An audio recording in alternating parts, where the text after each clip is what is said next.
Hello students, welcome again. Accounting terms अपना chapter चल रहा था जिसमें अपन अप्रोक्स 17 टर्म्स देख चुके हैं। आज कंटिन्यू करते हैं अपन। आपकी ये जो 9 टर्म्स है ये और बची हैं। इसके अलावा और भी कई टर्म्स हैं, तो जो इम्पोर्टेंट टर्म्स हैं वो आपकी यही है। ठीक है, जो आप यहाँ पे 26 जो टर्म्स है, ऑलमोस्ट टर्म्स यहाँ पे कवर हो जाती है। कुछ जो बचेगी तो आगे कंटिन्यू होती रहेगी आपकी। आज हम बात कर रहे हैं सबसे पहले कॉस्ट की। ठीक है सर, हमने बात की थी एक्सपेंस की। एक्सपेंस और कॉस्ट एक जैसे से लग रहे हैं देखने में, लेकिन कॉस्ट जो है ये इंडिपेंडेंट एक टर्म्स है जो यूज में ली जाती है किसी पर्टिकुलर प्रोडक्ट के ऊपर। जैसे मान लो मार्कर की कॉस्ट की अगर मैं बात करूं, मार्कर को बनाने में मटेरियल लगा, लेबर लगी, उसके अलावा अदर एक्सपेंसेस और कई सारे एक्सपेंसेस लगे। टोटल जो मेरे कॉस्ट थी, ये कॉस्ट मेरे आई 5000 और मेरे मार्कर तैयार हुए 500। 500 मार्कर बने, कितनी कॉस्ट लगा के 5000 रुपए खर्च करके। तो पर मार्कर कितनी कॉस्ट आई 10 rupees. This is your cost. ठीक है, तो कॉस्ट की यहाँ डेफिनेशन है, cost is the amount of expenditure incurred on और chargeable to a specific product. एक स्पेसिफिक प्रोडक्ट पे जो आप चार्ज कर सकते हो, इम्पोज कर सकते हो, दैट्स योर कॉस्ट। कोई पूछे आपके प्रोडक्ट की कॉस्ट क्या है, ठीक है, तो प्रोडक्ट इंडिविजुअल आपको कॉस्ट बतानी है उस प्रोडक्ट को बनाने में जो खर्च हुआ है। ठीक है, डायरेक्टली आप उस पर जो इम्पोज कर सकते हो, दैट्स योर कॉस्ट।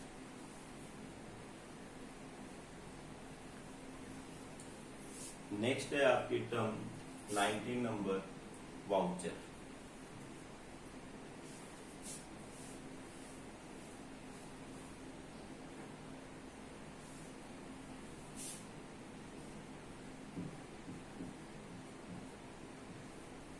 जिसको हम बिल भी कह सकते हैं। आप जब सामान खरीदने जाते हो किसी भी शॉप पे, तो आपको वहां पे मिलता है बिल। बिल नहीं, बेसिकली वो होता है रिसिप्ट। अगर आप पेमेंट कर देते हो तो रिसिप्ट में भी वो डिटेल डाल देता है आपको। बाकी बिजनेस में क्या होता है, ट्रेडिंग के बिजनेस में स्पेशली उधार तो चलती ही चलती है। आपने किसी से कुछ सामान खरीदा, देन अगला एक प्रॉपर उसके पास एक फॉर्मेट होगा। उस फॉर्मेट में कई सारी डिटेल होगी, बिल नंबर, रजिस्ट्रेशन नंबर अगले का नाम आ जाएगा, यहाँ पे एड्रेस आ जाएगा जिससे आप वो सामान खरीद रहे हो। देन फिर वो यहाँ पे डिटेल डालता है, इतने पीस इस प्रोडक्ट के इस रेट के, इतने पीस इस प्रोडक्ट के इस रेट के। उसके बाद कोई डिस्काउंट काटना होता है वो काट देता है, फाइनली एक अमाउंट यहाँ पे लिख देता है। अगर आप उधार में किसी से गुड्स खरीदते हो या बेचते हो तब आपका बिल प्रिपेयर किया जाता है। ठीक है, बिल हो गया आपका। बिल से फर्क क्या पड़ेगा, जब आपको पेमेंट लेना होगा, ठीक है, तो पार्टी आएगी, देन आप बिल देखोगे, 2 कॉपी में तैयार होगा बिल। एक पार्टी को दे दोगे, एक आपके पास रहेगा। जब पेमेंट आएगा उस टाइम पे आप उसको एक अलग से डॉक्यूमेंट दोगे, रिसिप्ट। ठीक है, तो कई सारे डॉक्यूमेंट्स अपने तैयार होते रहते हैं। उनके अलावा अकाउंटेंट क्या करता है, कोई भी ट्रांजेक्शन होगा, कोई भी ट्रांजेक्शन एक अलग से वाउचर बुक रखेगा हर एक ट्रांजेक्शन के लिए। आप एंट्री ऐसे तो है नहीं लैपटॉप लेके बैठा रहेगा कैशियर, वो दिन भर के काम अपने खत्म करता रहता है। जैसे ही कोई ट्रांजेक्शन होता है एक वाउचर फिल करेगा, रख देगा अपने पास। फिर कोई ट्रांजेक्शन होगा, वाउचर फिल करेगा, रख देगा अपने पास। जैसे ही डे का एंड होगा या लास्ट में या 1 वीक से या 2 वीक से, जैसे ही उसको टाइम मिलेगा, 1 बाय 1 उन वाउचर को उठाएगा और उनसे एंट्रीज करना स्टार्ट कर देगा। तो बेसिकली हम कहेंगे voucher is a document prepared by accountant. ठीक है, for each and every transaction. पढ़ देता हूँ, return document prepared by accountant for all financial transactions. ये तो अपने को पता है ट्रांजेक्शंस क्या होते हैं। ठीक है, जो ट्रांजेक्शन होगा उसके लिए वाउचर प्रिपेयर होगा और वो वाउचर कौन बनाएगा, अपना अकाउंटेंट। आगे बढ़ते हैं अपन। टर्म है आपकी 19 डिस्काउंट।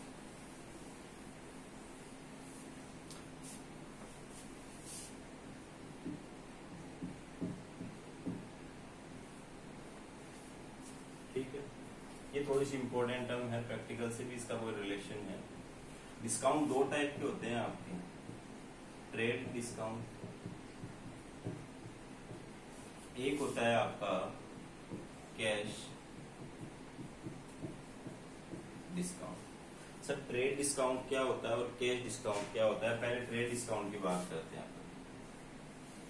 आपने देखा होगा कई शोरूम होते हैं कपड़े के, गारमेंट्स के, जैसे एरो की मैं बात कर लेता हूँ, ठीक है, जॉन प्लेयर्स की बात कर लेता हूँ। इनके शोरूम के बाहर पोस्टर लगे हुए होते हैं, फ्लैट 50% ऑफ, 20% ऑफ। आप कोई इलेक्ट्रॉनिक आइटम परचेज करने जाते हो, उसकी MRP है मान लेते हैं 10,000, ठीक है, आप शॉपकीपर से कहते हो कुछ लेस वेस होगा, तो बोलेगा हाँ इस पे 20% का डिस्काउंट है। इट मीन्स MRP में क्या होता है, बेसिकली पहले ही एक अमाउंट एडिशनल ऐड कर दिया जाता है, ठीक है, और कस्टमर को अट्रैक्ट करने के लिए फिर कुछ पार्ट उसमें से लेस कर दिया जाता है, जिसको हम क्या कहते हैं, ट्रेड डिस्काउंट। नाम से साफ है, ट्रेड डिस्काउंट, ट्रेड को बढ़ाने के लिए, टू प्रमोट सेल्स, ये डिस्काउंट दिया जाता है। सर इस डिस्काउंट की कोई एंट्री वगैरह कुछ हमें करनी पड़ेगी क्या? कुछ ही नहीं एंट्री होती है इसकी, ठीक है। आप कहीं से कोई सामान परचेज करने गए, आपने बार्गेनिंग करके कुछ प्राइस कम करवा ली, ठीक है, 100 रुपए का सामान था, बार्गेनिंग करी आपने, 10 रुपए कम करवा के 19 रुपीज में आप परचेज करके वो सामान लेके आ गए, लाके अपनी बुक्स में क्या ये बात रिकॉर्ड करोगे? अगले ने 100 रुपए बोले थे, फिर मैंने बोला भैया हिसाब से लगा लो, ऐसे वैसे करके मैं 90 में परचेज करके लेके आ गया। आपको उसके MRP से कोई मतलब नहीं है, आपको परचेज प्राइस से मतलब है, और बेचने वाले को उस प्राइस से मतलब है जिसपे उसने सेल किया है। टेक तो कितने का भी लगा दोगे आप, ठीक है। तो ट्रेड डिस्काउंट बेसिकली आप देते हो टू प्रमोट सेल्स।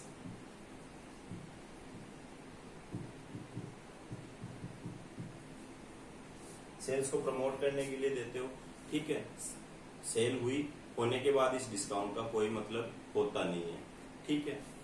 तो इसकी एंट्री जो है वो होगी नहीं, ठीक है, कोई एंट्री नहीं करनी है इसकी बुक्स ऑफ अकाउंट्स में। इस बात से कोई फर्क नहीं पड़ता उसकी MRP कितनी है। इम्पोर्टेंट ये वाला पार्ट है कि आपने खरीदा कितने में है, ठीक है। और अगर मैं बात करूं सर ये कटता किस पे है, ये कटता है बेटा ऑन MRP कह दो, या MRP को आप लिस्ट प्राइस भी कह सकते हो, ठीक है। MRP का ही दूसरा नाम क्या है, लिस्ट प्राइस। जो प्राइस का उसके ऊपर टैग लगा हुआ होता है, ठीक है, 10,000 का टैग लगा हुआ तो 10,000 पे कटेगा, 20,000 का लगा हुआ तो 20,000 रुपए पे लगेगा, ठीक है। तो उस MRP के ऊपर ही परसेंटेज लगाना है। मान लेते हैं 20,000 रुपए का टैग लगा हुआ है, 20% डिस्काउंट है, तो 20,000 का 20%, ठीक है। तो कितना हो गया 2,000, तो अगला 2,000 लेस करके 18,000 में आपको वो प्रोडक्ट दे देगा, ठीक है। 20,000 में से 2,000 रुपए तो डिस्काउंट की कट गए ना आपके, तो बचा कितना 18,000। तो हमें वो प्रोडक्ट कितने में मिलेगा 18,000। ऐसा क्यों किया जाता है भैया? सेल्स को बढ़ाने के लिए। वहां डिस्काउंट चल रहा है, ऑफर चल रहा है, चलो वहां चलते हैं, वहां से सामान परचेज करते हैं, ऐसा होता है ना जनरली। एक डिस्काउंट होता है आपका कैश डिस्काउंट। सर ये कब दिया जाता है? ये दिया जाता है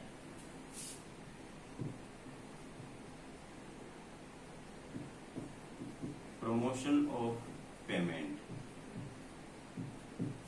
को बढ़ाने के लिए। जितनी ज्यादा आप उधार दोगे रिस्क भी उतनी ही ज्यादा है। आप अगर उधार देते हो तो बिजनेस में मान के चलना पड़ेगा, कुछ ना कुछ पार्ट तो आपका डूब ही जाता है। अगला इंसॉल्वेंट डिक्लेयर हो जाता है। सर इंसॉल्वेंट क्या होता है? आ गया की टर्म, ठीक है, या मर गया, या ऐसे उसका मन बदल गया, नहीं दिया उसने पैसा, या कुछ कमियां निकाल दी प्रोडक्ट में। कई सारे रीजंस होते हैं, पैसा डूबने के चांसेस भी रहते हैं। सेकंड चीज, अगर मैं कहूं कि आपको 10,000 रुपीज देने हैं किसी को, आप कहोगे सर आज देने हैं या 5 महीने बाद। मैंने कहा आपके पास ऑप्शन है 5 महीने बाद का। आपने कहा सर 5 महीने बाद ही देंगे। अगर ये 10,000 रुपए मेरे पास आज ही आ जाते तो इन 10,000 को मैं बैंक में डिपॉजिट करवा के इंटरेस्ट कलेक्ट कर सकता था इन पे। 5 महीने बाद तो ये 10,000 के हो सकता है 11,000 बन जाते, तो मुझे तो नुकसान हो ही रहा है ना। तो मैं इस नुकसान से बचने के लिए और मेरा पैसा डूब न जाए, इन सब बातों से बचने के लिए मैंने एक ऑफर दिया कस्टमर को कि अगर आप पेमेंट कर देते हो इतने टाइम पीरियड के अंदर अंदर, तो जितने का पेमेंट है उस पर 2% काट के लूंगा मैं आपसे। मैं क्या करूंगा, 2% लेस करके आपको प्रोडक्ट सेल करूंगा। तो उसको हम कहते हैं कैश डिस्काउंट। क्यों दिया जाता है? To promotion of payment. Payment को प्रमोट करने के लिए ये वाला डिस्काउंट आप देते हो। सर इसकी एंट्री होगी क्या? बिल्कुल होगी, इसकी एंट्री आपको करनी पड़ेगी। सर क्यों करनी पड़ेगी? ए ने गुड सेल किया बी को, उसकी एमआरपी कितनी थी उससे मतलब नहीं है, 18,000 में सेल कर दिया। अब ए ने अपनी बुक्स में क्या कहा कि बी है मेरा डेटर, बी ने कहा अपनी बुक्स में कि ए जो है वो है मेरे लिए क्रेडिटर। अमाउंट कितने का बनता है? 18,000 का। ए ने ऑफर दिया बी को कि अभी पेमेंट कर दे, 2% अलग से डिस्काउंट दूंगा, तो देखिए डिस्काउंट। बी सोचा है कि यार 1 महीने बाद पेमेंट करूंगा, पैसा मेरे पास पड़ा है, मैं क्यों ना मैं पेमेंट आज ही कर दूं। तो बी ने डिसाइड कर लिया आज ही पेमेंट करने का। रिजल्ट क्या निकला? बी ने कहा इसका 2% लेस कर दे, तो इसका 2% होता है 290। 18,000 में से 290 माइनस करके 17,710। सिर्फ ये अमाउंट का पेमेंट करना पड़ेगा बी को, ए को। ठीक है, बी कितना पेमेंट करेगा? 17,110 और बोलेगा हिसाब किताब अपना हो गया। अब ए ने अपनी बुक्स में कितने से लिख रखा था बी को डेटर? 18,000 से। पैसा आया कितने का? 17,710। बाकी 290 कहाँ गया? सर डिस्काउंट दे दिया। तो रिकॉर्ड तो करना पड़ेगा ना, क्योंकि बुक्स में पहले से रिकॉर्ड है। लेने कितने हैं? 18,000, आए कितने? 17,710। और आप कह रहे हो हिसाब किताब हो चुका है। तो यहाँ पे आपको बताना पड़ेगा 290 कहाँ गया। It means entry cash discount की हमें करनी पड़ेगी। बी भी करेगा, क्योंकि बी ने अपनी बुक्स में लिख रखा था कि एक को 18,000 रुपए देने हैं और बाद में पेमेंट किया 17,000 समथिंग, तो बाकी 290 वो डिस्काउंट मिल गया। तो वो बी के लिए क्या हो गई? इनकम। तो दो तरीके से रिकॉर्ड होता है कैश डिस्काउंट। जो डिस्काउंट देता है वो तो लिखेगा डिस्काउंट अलाउड, और जिसको डिस्काउंट मिला है वो लिखेगा डिस्काउंट रिसीव्ड। आप कोई भी हो सकते हो। जब आप अकाउंटिंग करोगे तो आपको डिस्काउंट मिल भी सकता है और आप डिस्काउंट अलाउ भी कर सकते हो। तो दोनों सिचुएशंस आपको पता होनी जरूरी है। ठीक है, तो डिस्काउंट अलाउ, जो अलाउ कर रहा है उसके लिए तो क्या हो गया? एक्सपेंसेस। सर जिसने डिस्काउंट दिया उसके लिए तो क्या हो गया है? खर्चा हो गया। और जिसको डिस्काउंट मिला है उसके लिए इनकम हो गई है। पेमेंट ज्यादा करना था, कम में काम चल गया। ठीक है, ये हो गई आपकी सेकंड बात। तो थर्ड आपका है वो है कब कटेगा ये, या कौन से अमाउंट पे हमें कैश डिस्काउंट काटना है। ठीक है, अमाउंट ऑफ पेमेंट, जितने अमाउंट का पेमेंट हो रहा है उसी पे ही कटेगा। आप कहो कि सर ये ए है और ये बी है। ए की बुक्स में डेटर है बी, कितने से है? 18,000 से।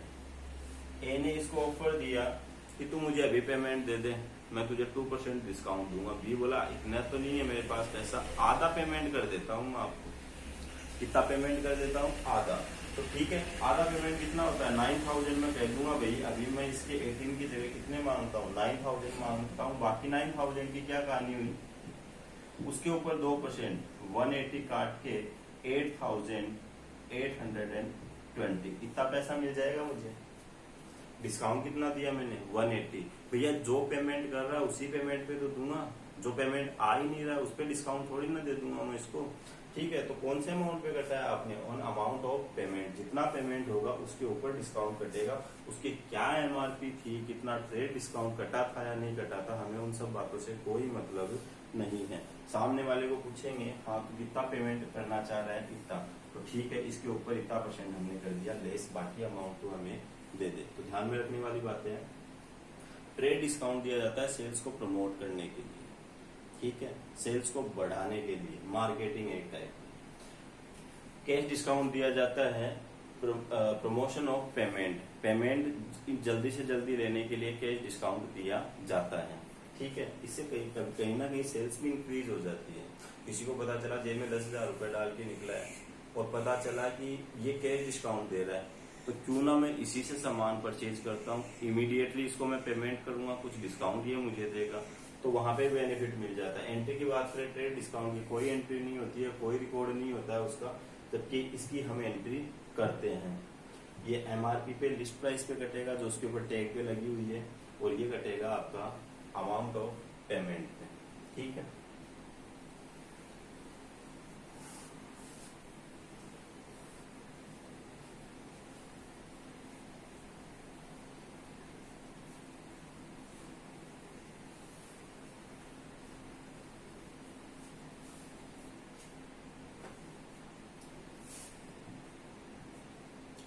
अब हम बात कर रहे हैं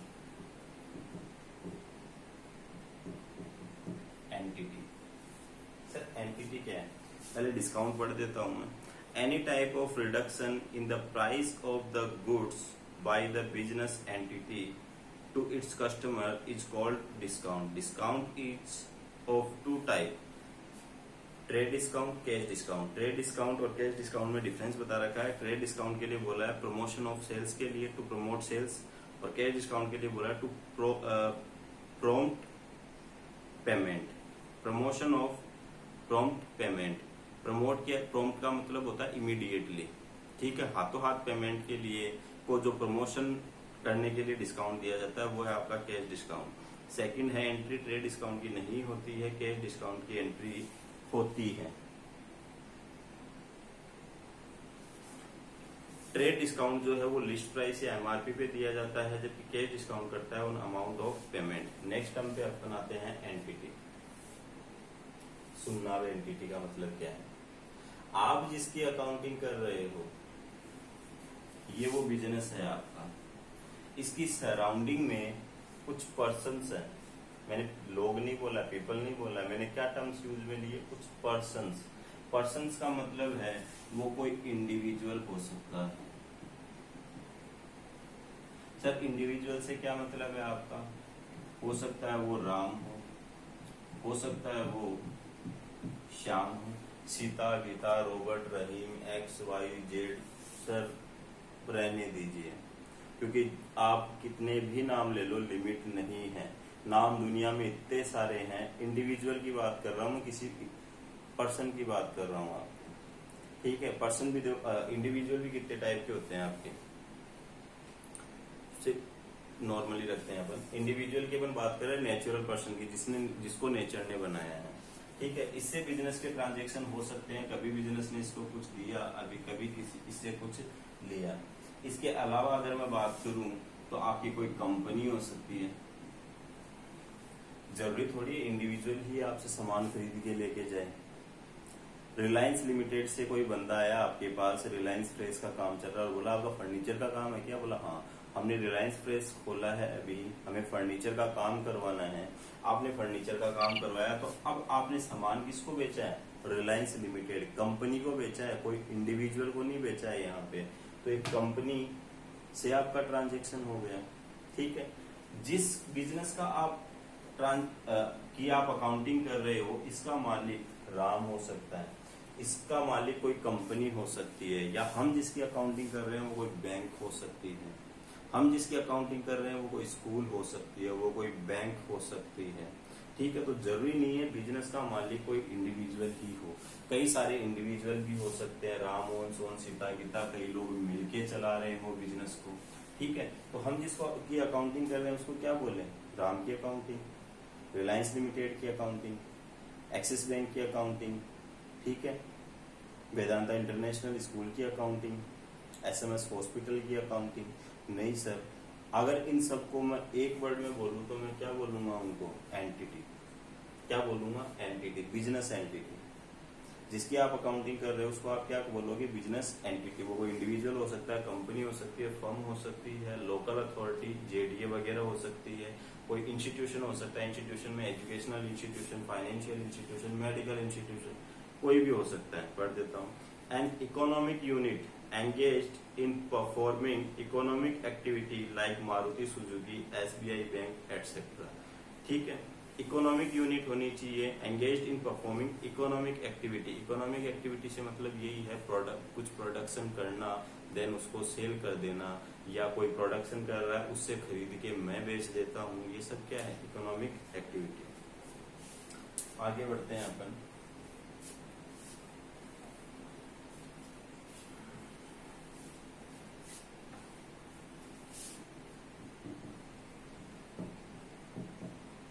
लाइव स्टॉक। सर थोड़ी देर पहले आपने बताया था स्टॉक का मतलब unsold goods remain at the end of the year is known as stock. ठीक है, कई बिजनेस ऐसे भी होते हैं बेटा जिनमें एनिमल्स होते हैं, ठीक है, एनिमल्स का यूज होता है।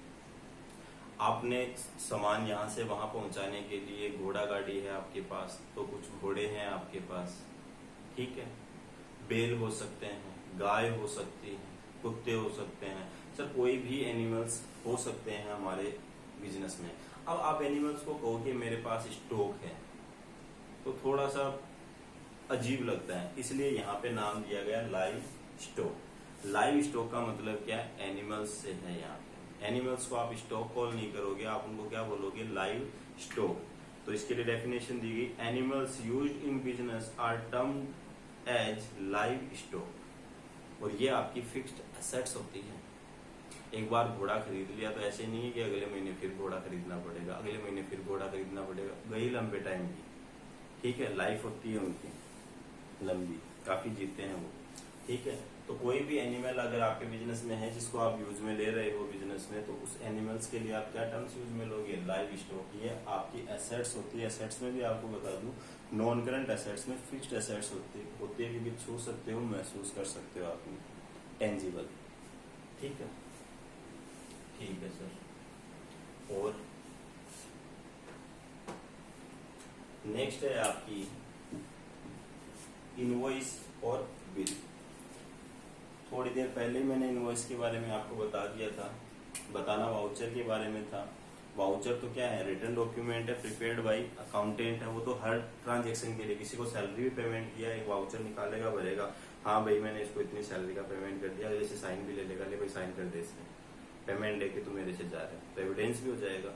शाम को रिकॉर्ड कर देगा उस ट्रांजेक्शन को कि हाँ इतना पेमेंट मोहन को किया था, सैलरी लेके वो गया था। तो वो तो वाउचर, वो तो हर ट्रांजेक्शन के लिए बनेगा ही बनेगा। इलेक्ट्रिसिटी बिल का डिपॉजिट का पेमेंट किया आपने, आपके पास रिसिप्ट होती है, बट फिर भी अकाउंटेंट एक अलग से वाउचर फिल करेगा, उस वाउचर के साथ वो रिसिप्ट अटैच करता जाएगा, जो भी एविडेंस है। अभी मैं बात कर रहा हूँ इनवॉइस और बिल।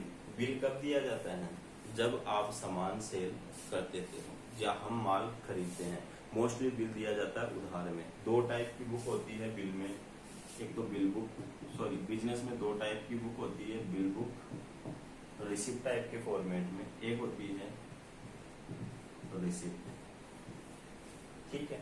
बिल कब दिया जाता है, जब आप सामान अगले को दे दिया आपने उधार में, ठीक है, उसमें पूरी डिटेल डाल दी, क्या क्या सामान तूने हमसे खरीदा था। फर्नीचर का बिजनेस है, इतनी चेयर लेके गया था, इतनी डाइनिंग टेबल लेके गया था, इतने सोफे लेके गया था, इतने बेड लेके गया था, इतने रुपए के थे टोटल, ये बना, इसमें हमने इतना ट्रेड डिस्काउंट काट दिया, इतना ये काट दिया, ये फाइनल फिगर, ये तुझे पेमेंट करना है।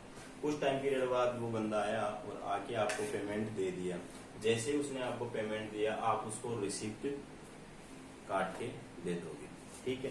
तो बिल बुक, बिल कब काटा जाता है, for sale of goods on credit. पढ़ देता हूँ, prepared by seller when sell goods on credit. कौन प्रिपेयर करेगा इसको, सेलर, जो गुड्स सेल कर रहा है वो बिल बनाएगा।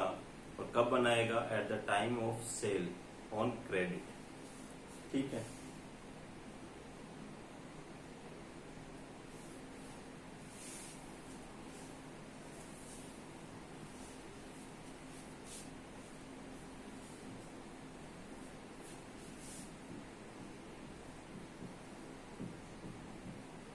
बैड डेब्ट्स,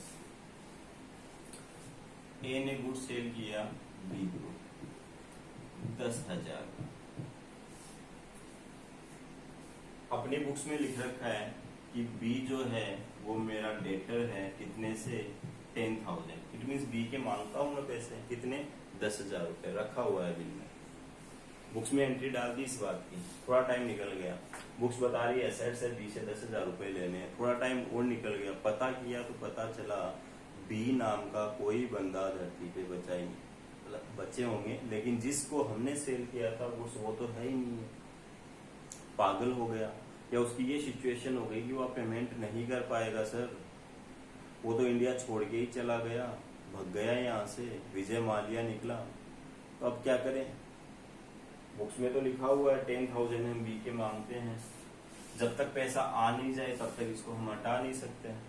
भाई चेक कोई बिल कुछ तो दे के जाए, वो हमें कुछ भी नहीं दे के गया और वो भग गया, इट मीन्स आपका पैसा यहाँ पे डूब चुका है। आप एक एंट्री करोगे, इसको हटा दोगे यहाँ से अपने बुक से कि हम नहीं मांगते उसके पैसे, भैया हम भूल जाते हैं, बट रीजन तो देना पड़ेगा क्यों आप भूले, पेमेंट आ गया इसलिए भूले?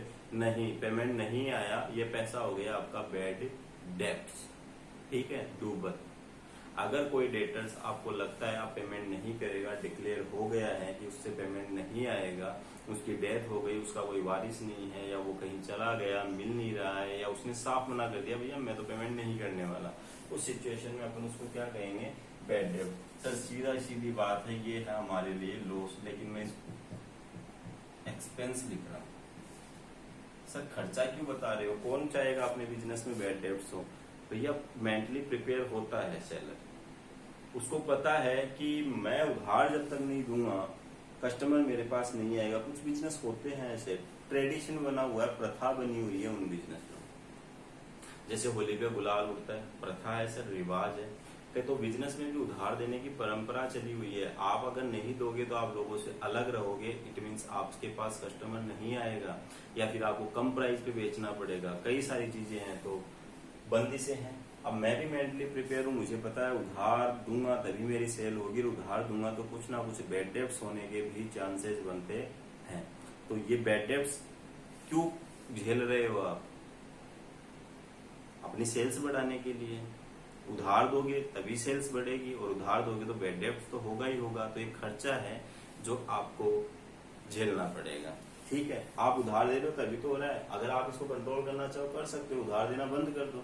पर सर उधार नहीं देंगे तो सेल्स नहीं होगी हमारी, तो बेटा फिर उधार देनी पड़ेगी आपको, उधार दोगे तो बैड डेब्ट्स भी होगा। तो बैड डेब्ट्स आपके लिए हो गया एक्सपेंसिव, इट मीन्स बैड डेब्ट से मतलब है आपका यहाँ पे irrecoverable amount from the debtors, ऐसा अमाउंट जो कभी आपको नहीं मिलेगा, it's your bad debts.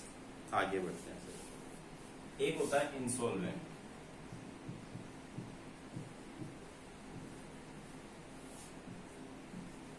Sir insolvent क्या होता है? इंसॉल्वेंट एक टर्म है, ऑफिशियली कोर्ट डिक्लेयर करता है इसको। कौन डिक्लेयर करता है? कोर्ट के। सर बी के ना कुछ पैसे मैं भी मांगता हूँ, ए हूं, मेरी बुक्स में डेटर है ये 10,000 रुपए से लिखा हुआ है मेरी बुक्स में। आपके जैसे कुछ लोग और भी है जो बी के पैसे मांगते हैं। एविडेंस भी है सर मेरे पास कि मैं बी के पैसे मांगता हूँ। देखो मैंने उसको गुड सेल किया था, बिल काटा हुआ है, ठीक है, और उसने रिटर्न में भी दिया है मुझे, उसका बिल रिसीवेबल भी होगा आपके पास, मान लेता हूँ मैं। किसी से लोन भी लिया है, एक बैंक भी है जिससे बी ने लोन ले रखा और वो पेमेंट नहीं कर रहा, आपने जाके बी के ऊपर केस कर दिया, बैंक ने भी जाके बी के ऊपर केस कर दिया, और कई सारे लोग हैं कोर्ट में पहुंच गए।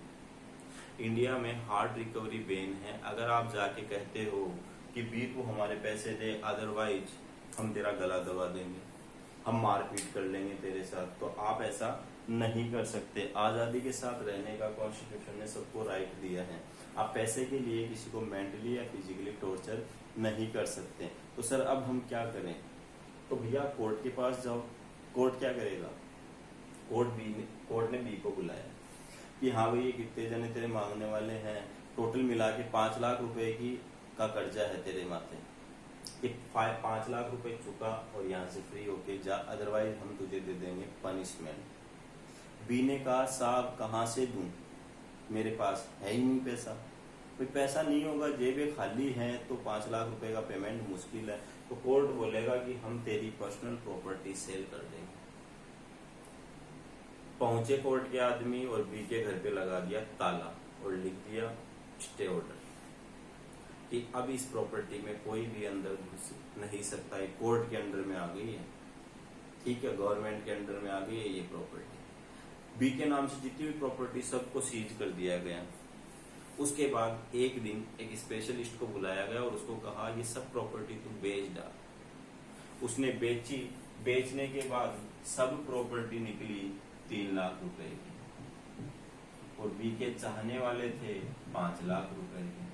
सर 5 लाख का पेमेंट करना है और बी के पास टोटल प्रॉपर्टी कितने की निकली? 3 लाख की।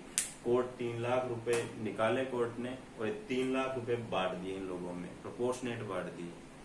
या मान लेता हूं मैं 2.5 लाख रुपए निकले, आधा पैसा निकला तो कोर्ट ने आधा आधा बांट दिया। ऐसे कहा कि 10,000 रुपए मांगता ना, 10,000 तो पॉसिबल है नहीं है, तू 5,000 रुपए ले और इसको यहाँ से हटा दे। तो ए क्या करेगा अपनी बुक्स में बोलेगा 10,000 रुपए बी से पे बी को हटा दिया। कोई रीजन पूछे क्यों हटाया, डबल एंट्री सिस्टम फॉलो करते हैं ना अपन, तो दूसरा इफेक्ट क्या डालेगा, 5,000 तो मुझे केस मिल गए और बाकी 5,000 हो गया मेरा बैड डेब्ट्स, डूब गया है मेरा। तो बैड डेब्ट्स होने का एक रीजन ये भी है इंसॉल्वेंट। सर अब बी को क्या पनिशमेंट देगा कोर्ट? भैया जेल वेल होनी है, वो सब तो अलग बात है। उसके अलावा कोर्ट बोलेगा कि ये बंदा हो गया है दिवालिया, बोलते हैं ना दिवाला निकल गया इसका, उसी को अपन इंग्लिश में क्या बोलते हैं, ये मतलब कोर्ट के प्रॉपर टर्म्स क्या है इसके लिए, इंसॉल्वेंट। इस बंदे को हम इंसॉल्वेंट डिक्लेयर करते हैं। इंसॉल्वेंट कोर्ट ने अगर एक बार डिक्लेयर कर दिया तो कोर्ट प्रॉपर प्रोसीजर फॉलो करेगा, न्यूज़पेपर में बकायदा न्यूज भी आएगी सबको अवेयर करने के लिए ये बंदा है बी, ये इंसॉल्वेंट डिक्लेयर हो चुका है। इसका मतलब क्या होता है, लॉ में साफ साफ लिखा हुआ है एक बार कोई बंदा इंसॉल्वेंट हो गया तो वो किसी टाइप का कोई एग्रीमेंट या कॉन्ट्रैक्ट करने के लिए एलिजिबल नहीं है। किसी बैंक के पास गया वो कि मेरा अकाउंट खोल दो आप, ठीक है, बैंक उसका अकाउंट ही नहीं खोलेगी, भैया तो इंसॉल्वेंट है। कोर्ट ने तुझे इंसॉल्वेंट कर दिया, इट मींस कोर्ट ने उसको फ्री छोड़ दिया कि ठीक है तेरे पास जितनी प्रॉपर्टी थी वो हमने जब्त करके इनको पेमेंट कर दिया, बाकी पैसा है, बाकी लोगों से कहा गया भूल जाओ, अब बी को आप नहीं जानते, आज से बी इंसॉल्वेंट हो गया है, इसकी कैपेसिटी नहीं है देने की, आप भूल जाओ इसको, और बी के ऊपर टैग लगा दिया माथे पे इंसॉल्वेंट।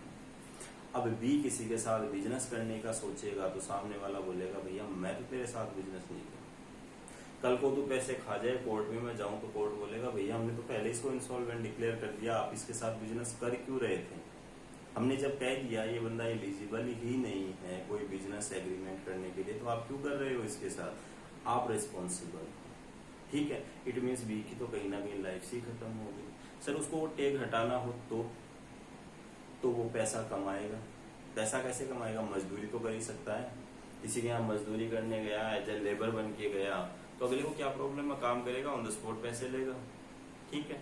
ऐसे करके इकट्ठे कर करके ये पेमेंट पूरा कर दो तो कोर्ट में प्रोसीजर है वो फॉलो कर दो, उसके बाद कोर्ट उसके ऊपर से वो टैग हटा देगा। तो इंसॉल्वेंट बेसिकली एक पागल के बराबर ही है, ये वो बंदा है जो किसी टाइप का कोई एग्रीमेंट या कॉन्ट्रैक्ट करने के लिए एलिजिबल नहीं है। ये किसी के घर गया और कहा कि मुझे मकान किराए पे दे दो, रेंट एग्रीमेंट बनवा लो, ठीक है, और ये फिर रेंट नहीं देता है तो मकान मालिक कोर्ट में जाता है तो कोर्ट इसकी मकान मालिक की कोई नहीं सुनेगा, ये कोर्ट बोलेगा तूने जिसके साथ एग्रीमेंट किया वो लायक ही नहीं है एग्रीमेंट के, उसको तो हम पहले ही दिवालिया घोषित कर चुके हैं, उसका दिवाला निकल चुका है, वो इंसॉल्वेंट डिक्लेयर हो चुका है, ठीक है।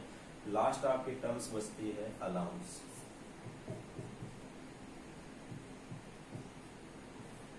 दो टाइप के आपने डिस्काउंट देखे थे, एक ट्रेड डिस्काउंट क्यों दिया जाता है, सेल्स को प्रमोट करने के लिए, दूसरा होता है कैश डिस्काउंट, वो क्यों दिया जाता है सर कैश पेमेंट को प्रमोट करने के लिए। अलाउंस भी बेसिकली एक टाइप का डिस्काउंट ही है, लेकिन ना तो ये ट्रेड डिस्काउंट है ना ये कैश डिस्काउंट है। तो सर ये क्यों दिया जाता है बेटा, इसके पीछे रीजन इतना सा है, कई बार आप कुछ गड़बड़ कर देते हो, सर हम गड़बड़ कर देते हैं, हाँ, ए ने गुड सेल किया बी को,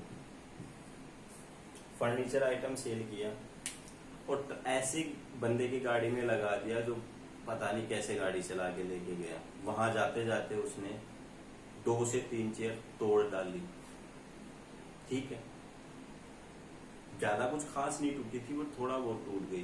जो बेड वगैरह है उनके कहीं कोने पे से कुछ टूट गया, कहीं से कुछ टूट गया, तो डिफेक्टिव हो गई पीस। पहुंचा बी के पास, बी ने हाथों हाथ फोन लगाया ए को और कहा कि यार ये क्या माल भिजवाया आपने, तो रास्ते में ही तुड़वा दिया, मैं इसको कैसे बेचूं। ए रहने वाला है राजस्थान का, ये है मान लो मुंबई का,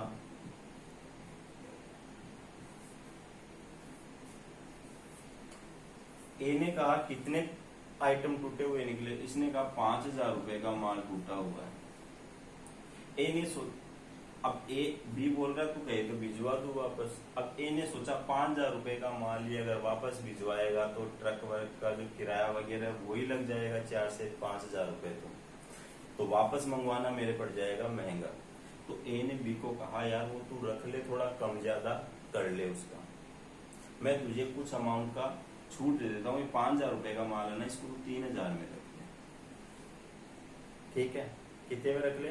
3,000 में रख ले, 2,000 रुपए की मैं तुझे रिबेट अलाउंस दे देता हूँ। इसको हम क्या बोलते हैं? अलाउंस या फिर रिबेट। ठीक है, तो वो वाला reduction in sales due to minor defect allowed by seller, जो सेलर है वो अलाउ करेगा, क्यों? माइनर डिफेक्ट की वजह से।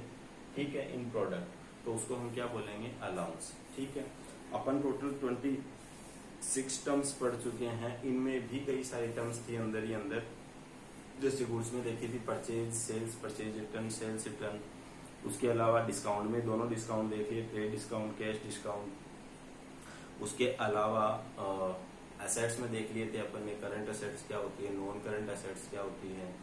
ठीक है, और लाइबिलिटी में देख लिए थे करंट क्या होती है, नॉन करंट क्या होती है, इंटरनल क्या होती है, एक्सटर्नल क्या होती है। ट्रांजेक्शन में देख लिए कई टाइप के। तो ये जितनी भी आपने टर्म्स पढ़ी हैं इनको आप अच्छे से तैयार कर लो।